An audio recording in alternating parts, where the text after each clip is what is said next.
Pour beaucoup de personnes, le tarot de Marseille, c'est le tarot tout court. Mais il ne faut pas qu'on s'illusionne, les amis, à ce sujet.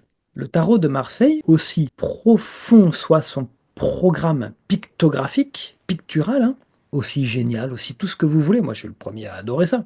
Mais le tarot de Marseille ne reste qu'un type iconographique parmi des dizaines, voire des centaines, je ne sais pas combien il y en a eu en tout.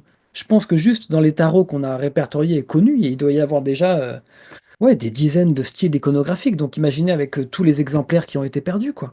Hmm.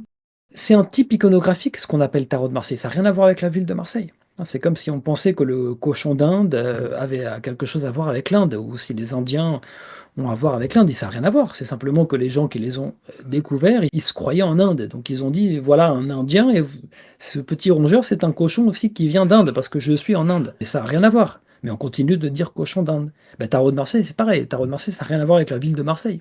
Vous voyez? C'est un type iconographique. Type iconographique naïf, dans le bon sens du terme. C'est de l'art naïf, hein. J'adore l'art naïf, moi. C'est pour ça que sans doute je vibre avec ce tarot. Mais voilà, c'est pas le tarot originel. C'est le jeu du tarot, tel qu'il existe depuis sa parution, illustré d'une certaine façon, et ce style iconographique, on appelle ça tarot de Marseille.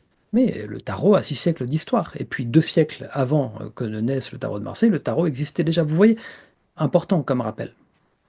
Donc ça, c'est ce que je vous ai dit. Le style iconographique qu'on appelle aujourd'hui, pour une raison ou pour une autre, sans doute depuis le XVIIIe siècle, tarot de Marseille, il est né dans la première partie du XVIIe siècle, ce style iconographique.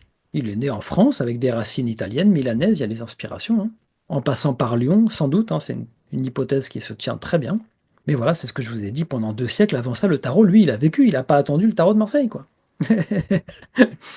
Et donc, pendant que le style tarot de Marseille naissait et puis était aimé, il était aimé par les gens, donc reproduit par les quartiers qui voulaient vendre leurs jeux. C'est comme ça que ça s'est passé. Il y avait tout un tas d'autres styles à côté. Bah, regardez juste en France. Vous prenez le tarot de Viéville, vous prenez les tarots de type 1, les tarots de type 2, vous prenez le tarot de Madenier, et puis dans le même siècle, le tarot de Nicolas Convert. Bah, il y a des styles différents, hein. Bon, c'est normal.